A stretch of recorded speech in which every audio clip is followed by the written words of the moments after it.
fave fat sis. And today it's Africa Day. That's why I look like a fat mom. Right? Your fave fat aunt, right? Will it cute? I'm with a guest here. So today's episode is the first in its series, and the series is called #I Know Interesting People. I know I've told you guys that I know interesting people, and I'm going to introduce you to these interesting people, and I'm going to have conversations with them. So today I'm with a guest of mine. This is my little sis, my friend, my honey, Buhle Dlulane. And so Buhle, what we're going to do is we're going to play a little game with you. You're going to introduce yourself, right? However, there is going to be a timer. So what you're going to do is that you're going to do it within 20 seconds. And after 20 seconds, the timer is going to go off and we need to stop. So in these 20 seconds, it's like, what's those elevator conversations with the manager type of thing? Elevator pitch. So you have a 20-second elevator pitch before we get to my floor as the CEO of life. Sell yourself to me. So we're going to start. You're going to tell us who you are, what you're about, what are you doing, and all of those things. So yeah, you have 20 seconds, honey. Start right now. Hello everyone, my name is Buhle Dlulane. I am a South African citizen. I am in my first year of university at African Leadership University in Rwanda, and I'm hoping to study international business and trade. And I'm also an activist, a feminist in particular, and I have an organization that I founded. Bee Feminist. That advocates for equality, education, and empowerment. Go on. So that's it. Okay, this is, you went over your 20 seconds, so I walked out the lift when you said Bee Feminist, right? But anyway, that is the important part. So anyway, guys, as our first person to do this, Buhle lost, but it's okay. She's the first one, it's okay. So yeah, we're just gonna move on with our conversation. But anyway, we were just putting you under pressure for Jay. You can continue introducing yourself. You were saying Bee Feminist. What do you do with Bee Feminist? So we are an organization that advocates for education and equality for girls and the empowerment of young girls. So we can find you on social media? Yes, at Bee Feminist for everything, like everywhere. On Twitter, Facebook, Instagram, all of it. We'll have it down here somewhere. Bee Feminist, and your own personal social media, do you have? Oh my gosh. You want to find me? Okay. You don't have to say it, it's fine. I'm Buhle Dlulane everywhere. If you can spell my surname. It will be down here. They don't need to spell it. They'll just need to read it and find her sis. So anyway, today's conversation, as we said in the intro, that I don't know if we said it, but I think we did. It's Africa Day, and we're going to talk feminism in Africa. What is our vision for feminism? What is our vision for the issues, the social issues we're advocating for? So we're just going to have a conversation around those types of things, and just, how we usually stand for hours in the parking lot and talk about things when you're around and when you give me time. Sis, because your time is very special. You hardly spend it with anyone, and now that you are miles and miles away, it's even harder to get a hold of you, sis. I'm trying. Okay. Good, you better try. You better try. So, what, in your opinion, what does feminism look like today in 2019 for you, African feminism? What is that? What does it mean? What does it entail? Especially as a young person, as a 19-year-old young woman, what is this to you? I think personally, now I'm seeing it as a conversation around access and opportunities, right? So it's not just a matter of equity, right, and parity. So that parity refers to the numbers of women being, if there's 50-50, okay, but what's the quality of 50-50 in that group? If we're saying we're putting women in executive positions, then what are they doing? Are they in the human relations and communications aspect, or are they actually making the decisions, in CEOs and boardrooms? And if we're going to say access to education for girls, are we going to talk about addressing pregnancy, sexual harassment? Are we going to talk about how culture just generally wants girls to maybe stay at home and then prioritize the education of the boys first? So how do we make those spaces such that we accommodate the background of those people in them? You know, you made such an interesting fact to say the quality of the representation. What is it in? Are they in the mail room? Are they in a place where decisions are not made? Where are they in a business unit the business doesn't give an F about? You know? And I once heard someone say, as black people, as people who are marginalized, what we need to do is get into positions of strategy, because that's where the decisions are made. And not being in a position of strategy and trying to change the business is very difficult, because you're not going to see the change happening. But if you're in a position of strategy, for instance, if you are the head of HR in an organization, you're going to make sure that women are hired. You're going to make sure that they are hired for good positions as well. That's going to be your job. That's going to be your legacy, that even when you leave the organization, those things remain and they are happening. And they're not just happening because you're there. So I like that point you made to say, yeah, it's representation, but now we need to move into the how. How are we represented by people? Is it just to fill in the PE score, or is it really qualitative positions that are meaningful, that people are using them meaningfully as well as people that are marginalized? Because personally, I have an expectation on those people to do something for the community. You cannot walk in there for yourself. You cannot be happy about being the only person sitting in a boardroom of the exco. You can't be happy with that and be proud and wear a badge of, oh, I'm the only woman in the boardroom. No, sis, there's something wrong. There need to be other women in there. You need to fight for them and advocate before them in the boardroom and to say, we need to hire more women. True. They can't just be me. There needs to be more women sitting around this table. And if it means we need to create positions for them, then we need to do that. Or some of you need to move. Yeah. If we're going to have those uncomfortable conversations, let's have those uncomfortable conversations with people. You know what I'm saying? Yeah. Anyway. So, yeah, continue. Take us through. I was just going to say that it's just the problem with that is the tendency of us thinking as individuals that certain issues aren't ours. So, for instance, if we're going to have maybe the xenophobic attacks, and then I feel like because I'm South African and because I'm not doing anything to harm other people of other African nationalities, I feel like it's not my issue. So also the expectation that lies on women, let's say, that are in executive positions, for them to be the ones that are creating that space, right?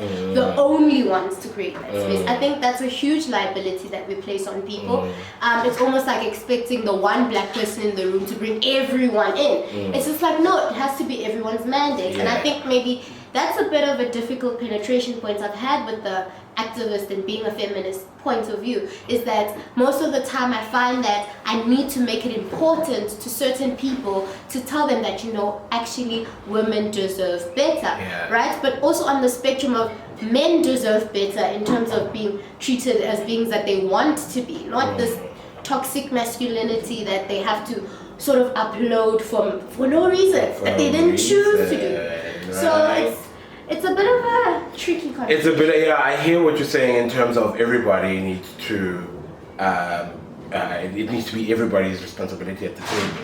But then I have a view to say, well, the one person that's sitting there that shouldn't be at the table needs to spearhead the conversation. They need to take the conversation forward in a way, you know what I'm saying? To lead the conversation, because honestly speaking, if we're going to change, like we're saying that men must also be feminists, right?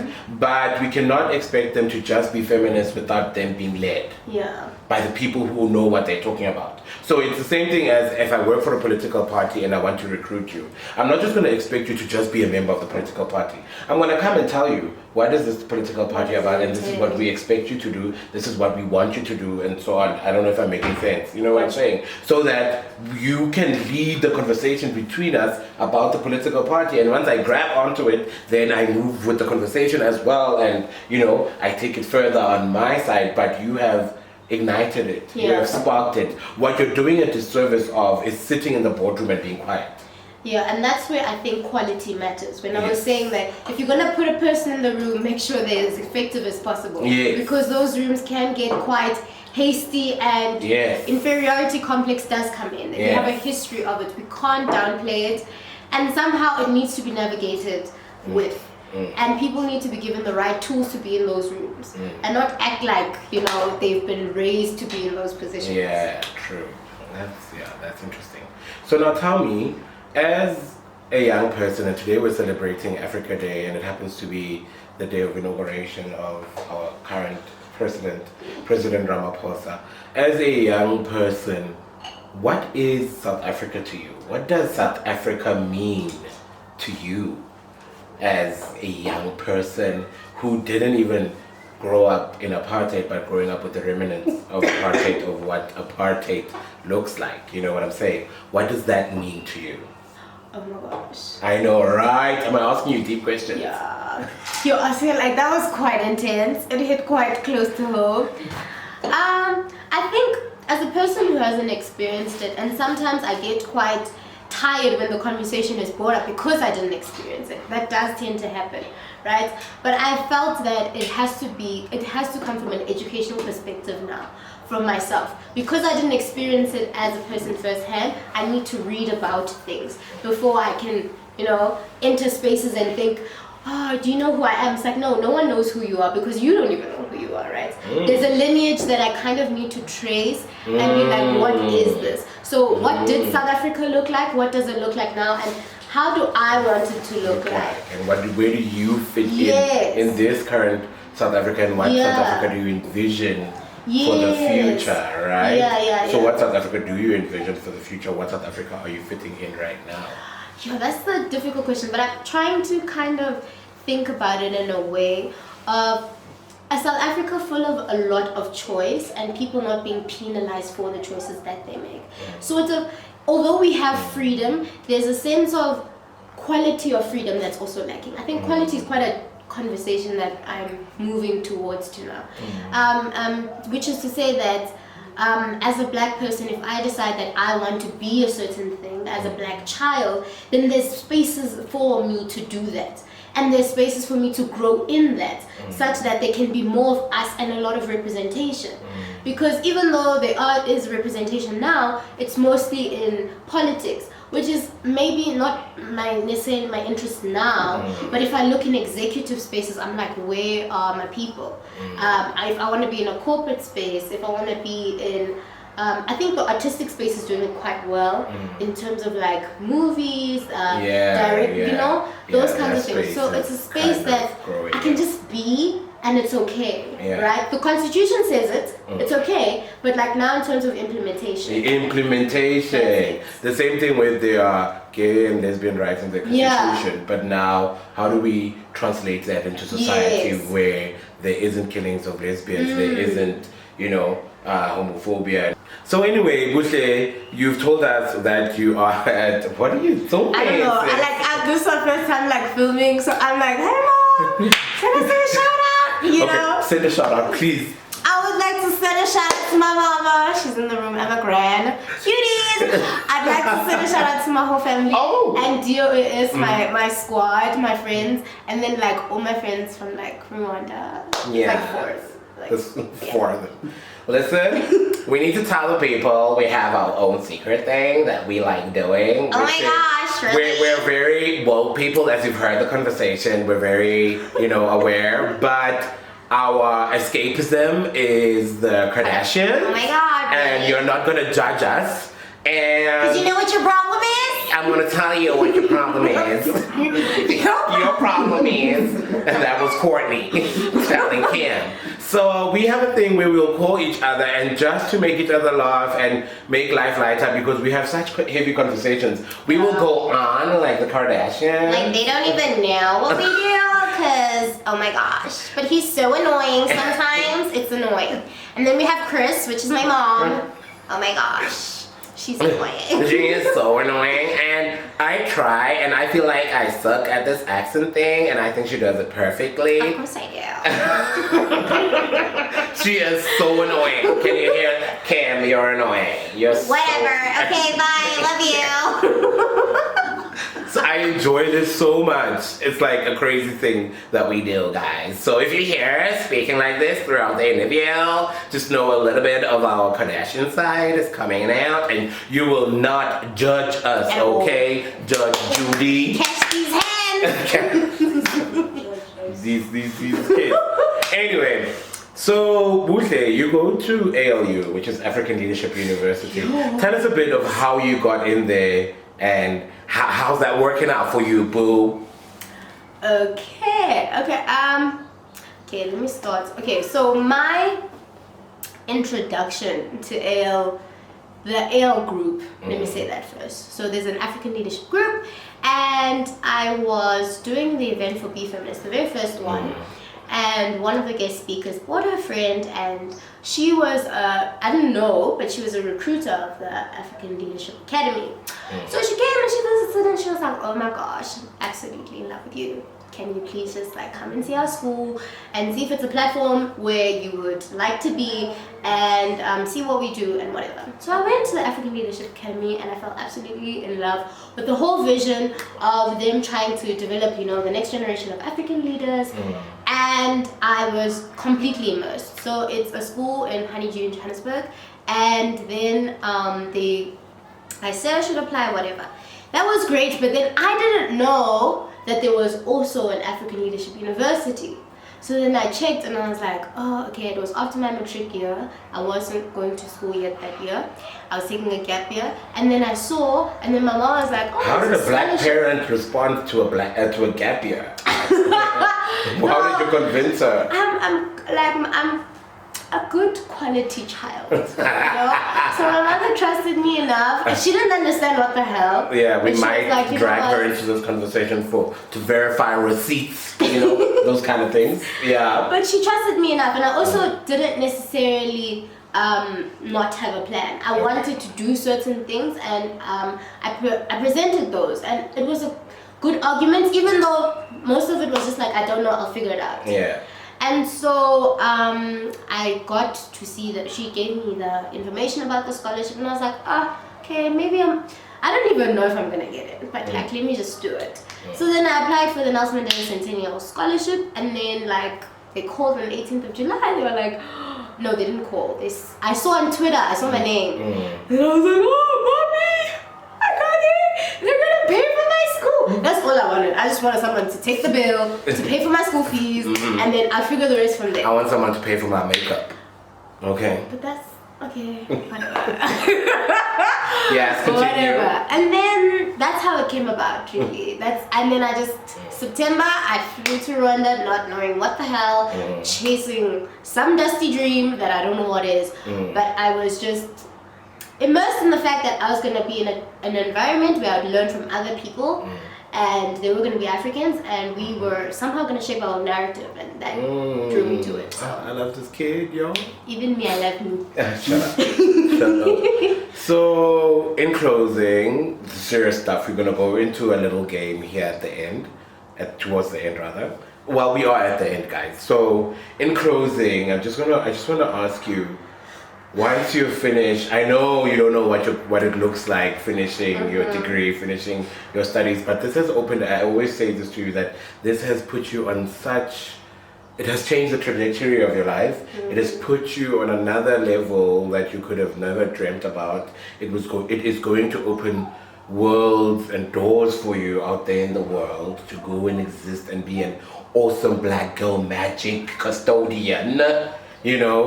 What dream do you see for yourself post completing your studies? Where are we going to see you?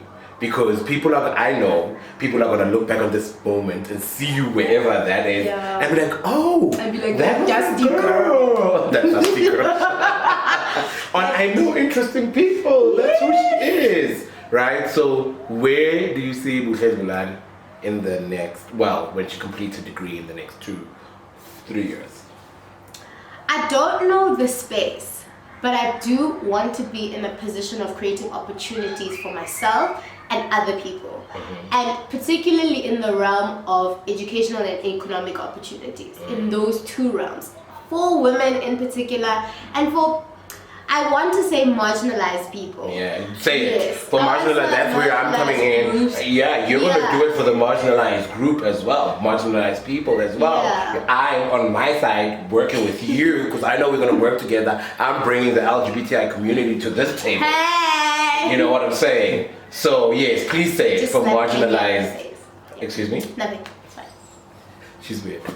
So for marginalized groups as well, you know what I'm saying? So yes, let's do this. There's a lot of work ahead of us, but it's going to be rewarding. We're going to do it. Thank you for telling us the vision that you have for yourself. It was so cool having you. I think, guys, also the I know interesting people is going to be quite a lengthy episode because I did say I want to reduce the time of my episode, but this one's going to be a bit longish because people are saying interesting people and when you interesting things. So when you know interesting people, they gotta say interesting things. All right, thank you. All right, and they're gonna do weird things as well while you are talking into the camera. So anyway, in closing, we're gonna do a fun little thing where I'm asking you. It says I googled something here and it says funny questions to ask. We'll see if they are funny. I'm going to ask you 5 questions. You must answer real quick. If I feel like you're taking long, we're going to move on and you're going to forfeit your points if there are any. Wait, what do I get if I answer most of them? You just get to be on YouTube. That's what you get airtime. Wow! What more do you want, sis? Wow! We need to get paid. Don't worry, that's going to come. So, we're starting. Ready? Okay. Our first question is cereal soup? Why or why not? What? It's not soup! Why not? It's like soup. The soup is liquid. And then like... cereal also is liquid. Yeah, but it has a solid. Like it's composed of mostly solids. But soup has solids as well? No, vegetables. but like they're chopped... No. Cereals are also chopped and pieces. No! So, what's the answer, sis? Yes It's not. or not? It's not soup. not. But your evidence is not satisfying. Anyway, moving around. Alright. Is a hot dog a sandwich? Why or why not? Yeah, man. I think it's a sandwich because it has like bread and then like stuffing and it's just a different kind of bread. You know what I'm saying? Oh, really now? And it's not like soup, right? And soup and cereal. Okay. Anyway, it's a sandwich. Okay, according to you. What is the funniest joke you know by heart? Quickly. You. Thank you for joining on my YouTube channel. We have had enough of. That was good though. That was